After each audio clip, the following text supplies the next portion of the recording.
हालात को देखते हुए भी बड़ी बहादुरी का मुजाहरा किया है और वो सारा इलाका जो कच्चा कराची है या हमारे ये जो राजनपुर का एरिया है वो डाकुओं से आज़ाद करा है। और इस टाइम पर वहाँ से वेपन्स भी काफ़ी मिले हैं जो कि आर्मी मिलिट्री ग्रेड के ऑपरेशन के वो वेपन्स हैं, जैसे R75 है या वहाँ पर दूसरे हमारे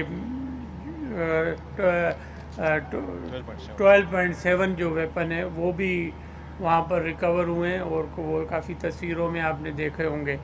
तो इसलिए मैं चाहता था कि हमने अपनी जो अफसर हैं उनके लिए इनामात का भी ऐलान किया है, जिसमें SSP Ghotki, SSP Kashmore, SSP हमारे शिकारपुर, DSP ओबावड़ो जिन्होंने इमीडिएटली वहाँ पर काम किया, और SSP खैरपुर जो इनिशियली वहाँ पर जो फर्स्ट रिस्पांस था उन्होंने किया है वहाँ पे।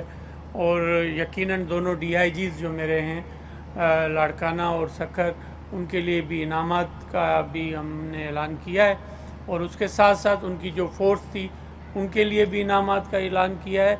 उसके साथ मैं रिकमेंड करूँगा पाकिस्तान गवर्नमेंट को और सिंध गवर्नमेंट को कि उनके लिए हम सिविल अवार्ड्स का भी ऐलान करेंगे, ताकि इनको जो हिम्मत कर रहे हैं उसके साथ साथ हम यकीनन जो कच्चा कराची में या रहीम यार खान के एरिया में या राजनपुर के एरिया में जो ये मुकाबले हुए हैं, उसके बाद हम यकीनन जो घोटकी का हमारा कच्चा है राउंती का, उस पर भी मैं समझता हूँ कि हमें हमारी वहाँ फोर्सेस काम कर रही हैं और टाइमली हम इंशाल्लाह वहाँ पर भी आपको सिंध की आवाम को खुशखबरी देंगे। एक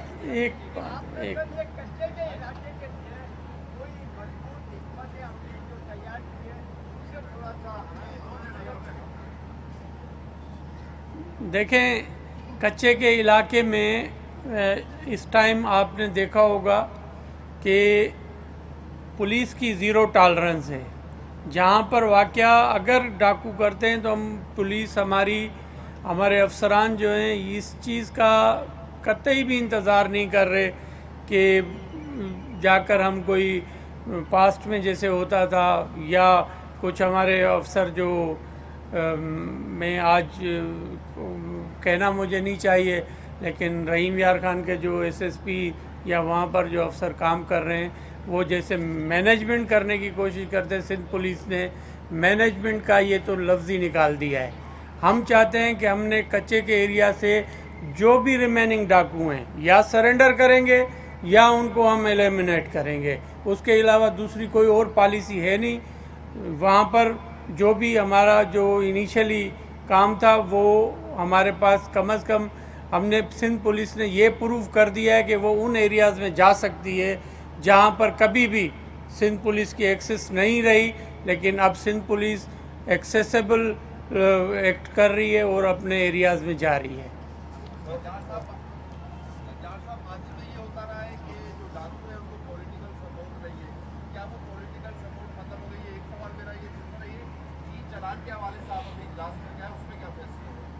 आपको नहीं लगता कि पॉलिटिकल सपोर्ट ख़त्म हो गई है? मैं तो समझता हूँ पॉलिटिकल सपोर्ट नहीं थी, लेकिन करेज जो है ना, वो लीडरशिप जब तक IGP सिंध, मैं मुबारकबाद पेश करूँगा IG सिंध को कि उन्होंने उनकी लीडरशिप में जो काम हुआ है मैं अप्रिशिएट करता हूँ। हालांकि IG साहब अब रिटायर हो रहे हैं 30th पर, लेकिन देखें IG सिंध 30th तक भी IG सिंध है, तो ये इन्होंने प्रूव किया है। तो मैं इनको भी अप्रिशिएट करता हूँ कि इनकी टीम ने जितना काम किया है।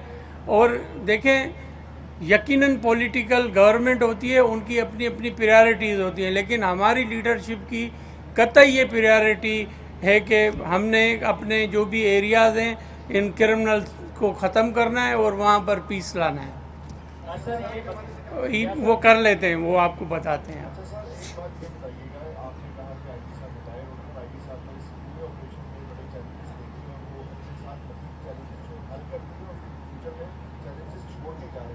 नेक्स्ट कमांडर कौन होगा जिसको आगे लेके जाएगा? क्या सेंट्रल गवर्नमेंट उसका फैसला करेगी या वफाक उसका फैसला करेगी कि नया कमांडर का कौन होगा?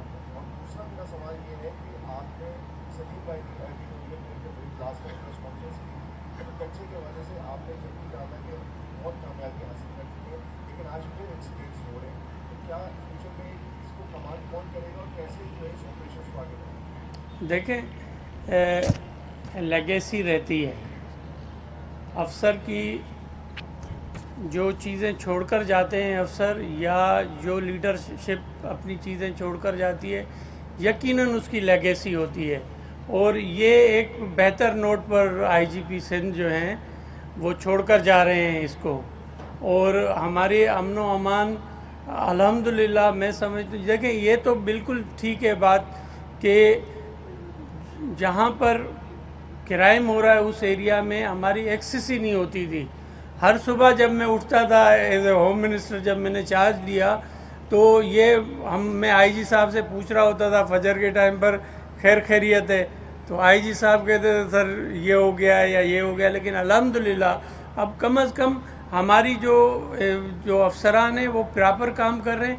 यकीनन वहाँ पर क्राइम है, उसको एलिमिनेट करने की ज़रूरत है। और जो नए आईजी होंगे वो ज़रूर इस लेगेसी के साथ चलेंगे। और होम मिनिस्टर आपका अभी फ़िलहाल है यहीं पर, तो इंशाल्लाह जो पॉलिसी पॉलिटिकल गवर्नमेंट की होती है, इम्प्लीमेंट अफसरान कर रहे होते हैं। सर ये बताइए, कच्चे के डाकुओं के खिलाफ तो ऑपरेशन तेज हो गया है और अच्छा हो रहा है, पूरे सिंध में वसूल हो जाएगा। और पक्के के जो डाकू अभी निकल आए हैं, जो भत्ते की पर्चियाँ भेज रहे हैं, घरों पे जो है गोलियां भेज रहे हैं, उनके खिलाफ भी कोई एक्शन हो रहा है? तो दूसरा सर ये बताएं कि आपने प्रेस कॉन्फ्रेंस की थी, सीआईए ने जो है 28 करोड़ की जो मंशा बदली थी, वो कैसे 5 करोड़ में उन्हीं मंशा फरोशों को भेज दी गई? देखें, इसलिए मैंने एडिशनल आईजी कराची को भी बिठाया था। मुझे यकीनन ये था कि आप लोग ज़रूर इस पर हमसे पूछेंगे। और एक्सटॉर्शन के हवाले से जो चीज़ें हैं, 5 ग्रुप इसमें यहाँ पर 5 ग्रुप हैं, जिनमें वसीउल्लाह लाखो जो कि हमारे नेबरिंग कंट्री में क़याम पजीर है, वहाँ से ऑपरेट कर रहा है, या जमील छांगा है, बहादुर है, पीएमटी, गुलशेर जागीरानी, अज़ीम, ये 5 जो हैं ये काम कर रहे हैं। और जहाँ पर भी ये यकीनन आपको बता दें कि ये पुलिस ने इन पर कार्रवाई की है, जो यहाँ पर सिंध हमारे कराची में जहाँ पर भी ये मौजूद हैं, जिसमें आपको पता है कि अभी रिसेंट पास में कोई एक जो प्रोमिनेंट फिगर है उसके घर पे छापा लगा, तो वहाँ से भी लोग निकले थे और मुझे कहा गया कि भाई इस पर तो बड़ी रिजेंटमेंट होगी। तो मैंने यही कहा अपने एडिशनल आईजी कराची और आईजी साहब को कि अपार्ट फ्रॉम दैट कि वो कोई भी पर्सनालिटी है, लेकिन क्रिमिनल जो पालेगा उसको नहीं छोड़ेंगे हम। और वहाँ पर हमें कामयाबी हुई, वो भी इसी ग्रुपों के साथ, एक्सट्रैक्शनिस्ट के साथ मिली हुई थी, और हमने उनको लोगों को अरेस्ट भी किया है, वहाँ से वेपन्स भी निकले हैं। उसके साथ साथ यहाँ पर अगर आप देखेंगे कि एसआईयू ने जो अरेस्ट किए हैं वो तकरीबन 8 लोग वहाँ से अरेस्ट हुए हैं। ये सर इससे वसीउल्लाह के सिर्फ सर इनमें 23 दिनों में से, हाँ, वसीउल्लाह लाखों के 8 लोग अरेस्ट हुए हैं। नाम आपको अगर चाहिए होंगे तो दे देंगे हम आपको। उसके साथ साथ ये सिर्फ 7 दिन में, पिछले 7 दिन में जब एक हमारे कुछ दोस्तों ने, ताजरों ने प्रेस कॉन्फ्रेंस की है, तो और कुछ चीज़ें ऐसी भी हैं, सीएम साहब ने जब मीटिंग मंगवाई तो सीएम साहब ने और मैंने अपने दोस्तों को कहा, आबाद वालों जो दोस्त हैं, कि आप कम अज़ कम हमें अप्राइज़ करें, आपको कोई फ़ोन आता है हमें अप्राइज़ करें। अभी तो मैंने अपने पुलिस अफसरान, चीफ मिनिस्टर साहब और हमारे जो ताजरों का एक मैंने व्हाट्सएप ग्रुप बना दिया है, ताकि जो चीज़ हो हमारे पास हो। उन्होंने डिमांड की कि सर आप तो काम कर रहे हैं, लेकिन ये बाहर हैं लोग, इन लोगों का कैसे ये वापस आएंगे, तो उसका प्रोसीजर है। उसका प्रोसीजर ये है कि हम फेडरल गवर्नमेंट को लिखेंगे, इंटीरियर मिनिस्ट्री कंसर्न जो एक हमारा इंटरपोल है उसके थ्रू वो रेड वारंट वहाँ उस कंट्री में जा रहे होते हैं, और वहाँ से ही फिर वो जो एक्स्ट्राडिशन की जो होती है प्रोसेस वो होता है। तो वो काम दो तो मेरे ख्याल में रेड वारंट्स निकल गए हैं। तो जैसे जमील चांगा है, इनके लोग भी अरेस्ट हुए हैं, और ये भी तकरीबन 7 लोग अरेस्ट करवाए इस ग्रुप के, और बहादुर के 2 लोग अरेस्ट हैं, और उसके साथ इसमें एक मारा गया है जो कि बहादुर के ग्रुप से था, वो मुकाबले में मारा गया है। उसके साथ साथ गुलशेर जागीरानी के 7 लोग अरेस्ट हैं, और अजीम का एक आदमी अरेस्ट है। तो टोटल जो एक्शन हुआ है पिछले 7-8 दिनों में वो तकरीबन एक आदमी, एक जो है क्रिमिनल को मारा गया है, और 32 क्रिमिनल जो हैं वो अरेस्ट हैं, इंक्लूडिंग 7 जो हैं उसमें इंजर्ड हैं। तो ये कार्रवाई की है। और देखें, ये मैं एज ए होम मिनिस्टर कहता हूँ कि इंशाल्लाह एक्सटॉर्शन जो इसको वेव देने की कोशिश की गई है, इंशाल्लाह इसको हम ख़त्म करेंगे। हम चाहते हैं कि पीसफुल कराची हो, और कराची जो अगर पीसफुल होगा तो पाकिस्तान पीसफुल है। अच्छा सर, ये बताइएगा कि जो SIU वो मुक्तापुर के खिलाफ बहुत मजबूत कार्रवाइयाँ जारी रखे गए। माजी में तकरीबन 3 साल से दो लेटर SSP सिटी जो सरानी वजीर है उनकी जानिब से, इसके अलावा दिनेश शेख की जानिब से, अब्दुल शेख की जानिब से भी आपको लिखे गए थ्रू प्रॉपर चैनल के लिए रेड वारंट नोटिस जारी करवाए जाए, जो कि ताहाल हमारे सामने अब तक कोई रेड वारंट नोटिस सामने नहीं आए। लेकिन आप बता दें कि 2 जारी हुए, तो किन किन के हुए थोड़ा वो बता दें। सेकंड ये बता दें कि आबाद के साथ आपका ताल्लुक कितना अच्छा रहता है, तो क्या ऐसा प्रेशर था कि आबाद ने इतनी बड़ी प्रेस कॉन्फ्रेंस की जिससे पूरी प्रेशर हुई? एक तो आबाद वालों से ही पूछ लीजिएगा आप, हमारे तो भाई हैं। हम तो चाहते हैं कि देखें, वो अगर ताजिर हैं, यहाँ तिजारत कर रहे हैं, यहाँ बिज़नेस कर रहे हैं, तो हमने उनको प्रोटेक्शन देनी है। वो हमारी जो इकानमी है उसको बेहतर कर रहे हैं, और यकीनन उनको कोई तकलीफ़ हुई होगी, उसी वजह से ही ये हुआ। लेकिन हमने उनको प्रायोरिटी पर रखा हुआ है। ये हमारे जो भी ताजिर हजरात हैं, जो भी तंजीमें हैं, उनको प्रायोरिटी है।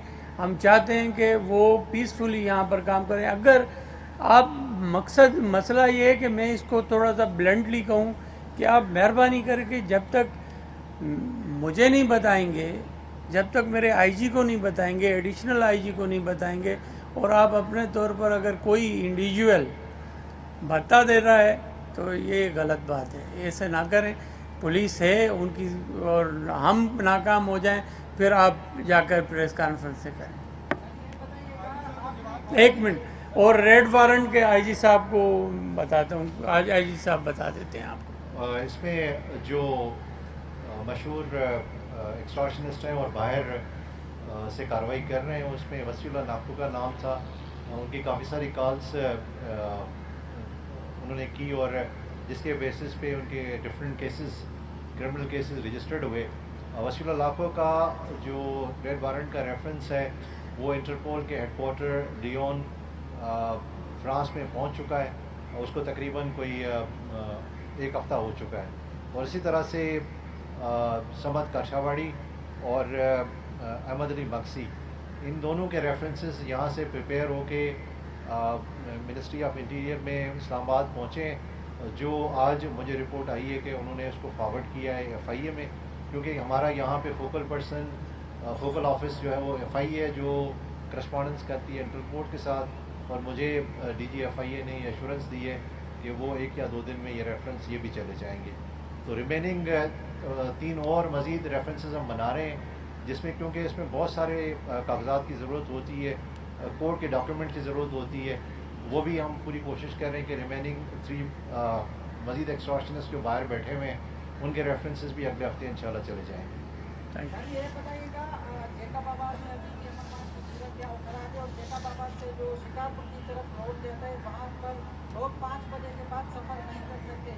अगर कंट्रोल स्टोर की बात करें तो गोला बिरादरी का जो एहतजाज है वो अब भी जारी। उनके 3 मुखरी जो है वो अगवा अब तक बाजार नहीं हुए। आप कहते हैं कि इतने अमन है, तो जैकबाबाद से जो शिकारपुर की तरफ रोड जाता है 5 बजे के बाद अगर वहाँ सफर करते हैं तो उनसे डकैती की वारदात भी होती है और उनको भी अगवा किया जाता है। तो इस पर आप क्या कहेंगे? कोई एक स्पेसिफिक आप वारदात मुझे बता दें कि कौन सी वारदात और किस दिन हुई है, 5 बजे के बाद कब ये रोड बंद हुआ है, ये आप ज़रा तहकीक करके फिर ऐसे सवालात करें, ऐसे सवाल ना करें आप। अच्छा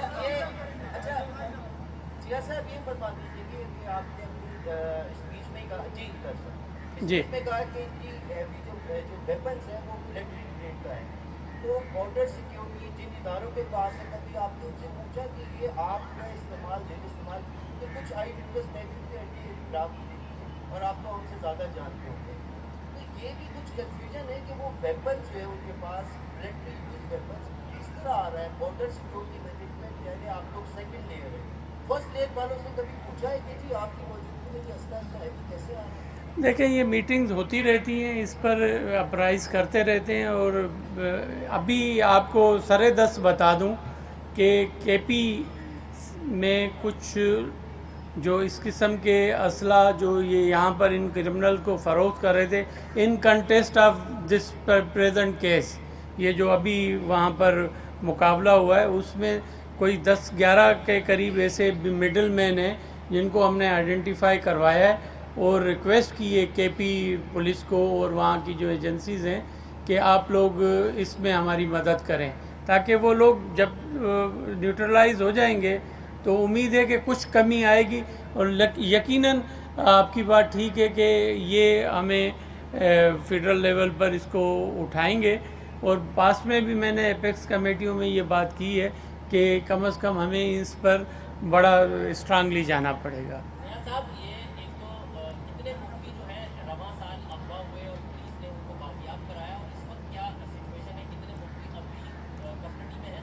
दूसरा के जो कहा जा रहा है कि पंजाब से आईडी लगाया जाएगा, एक हवा चल रही है, उसको किस तरीके से देखते हैं? क्या सिंध हुकूमत का कोई डेडलॉक होगा फेडरल से या स्कूटी से सारे मामला हो जाएंगे?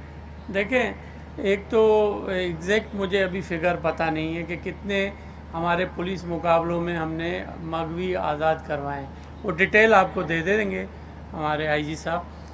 रही बात कि अभी आउटस्टैंडिंग कितने हैं, तो एक तो आउटस्टैंडिंग सरे 10 4 हैं जो कि अभी आउटस्टैंडिंग है मगवी, इसमें हनी ट्रैप के हैं। और हनी ट्रैप का मैं हमेशा कहता रहा हूँ कि आप एक फोर्स मगवी होता है, दूसरा हनी ट्रैप वाला होता है। एक बच्चा कल मुझे असेंबली में भी बता रहे थे कि वो भी हनी ट्रैप होकर कश्मीर वाले एरिया में कहीं है। तो बात यह है कि हम बार बार एडवोकेसी तो कर रहे होते हैं कि भाई आप मेहरबानी करके इस चीज़ में ना आएँ, लेकिन पुलिस अपना काम बेहतर कर रही है। मैं कम से कम एज ए होम मिनिस्टर पिछले साल से इस साल काफ़ी मुतमईन हूँ, लेकिन पब्लिक अमन व अमान मुकम्मल चाहती है। नजार साहब ये बता दीजिएगा, आपने बात की भट्टाखोर जो टोल कर रहे हैं बिल्डर्स को और ताजियों को, वो कहते हैं यकमुश्त ना सही तो किस्तों में ही भरता दें, यानी कि वो प्रोसेस चलता हुआ जा रहा है उनका, वो कॉल्स पे कॉल्स कर रहे हैं। उसके साथ आपने बात की कश्मीर के हवाले से, मेरा बेसिकली ताल्लुक कश्मीर से है। कश्मीर में इस वक्त भी थाना पी सेक्शन कनकोट, शबीराबाद और उसके अलावा कश्मीर का एक है, वहाँ पर हेड कांस्टेबल और कांस्टेबल SHOs लगे हुए हैं। यहाँ तो क्वालिफाइड लगने चाहिए, क्या एबिलिटी नहीं है अफसरों में कि आपको क्वालिफिकेशन जो क्वालिफाइड SHOs है उनको वहाँ पर तैनात किया जाए तो हालात मज़ीद बेहतर हो सकते हैं? देखिए, SHOs तो यकीनन जो क्वालिफाइड होगा वही लगेगा। ये आपको पास पता नहीं कहाँ से ऐसी इन्फॉर्मेशन है, मैं चेक कर लेता हूँ उसको। Thank you. हो गया भाई, हो गया। सर ये फरमाइएगा, नारोवाल के जिस मकान में छापा मार दिया आपने भट्टाखोरों के साथ, उस घर के सरबराह के खिलाफ भी कार्रवाई करेंगे क्योंकि बना दी थी उन्होंने मुसलमान को? देखें, ये तो उसमें यकीनन ही इज़ इन्वॉल्व, तो अगर पुलिस ने मैंने FIR नहीं देखी है, अगर नहीं है तो उसके खिलाफ कार्रवाई तो होगी। ये तो हो नहीं सकता कि मैं किसी को पनाह दूं और मेरी अम्ब्रेला के नीचे क्राइम हो रहा हो और मैं छूट जाऊं, ये नहीं हो सकता। Thank you very much.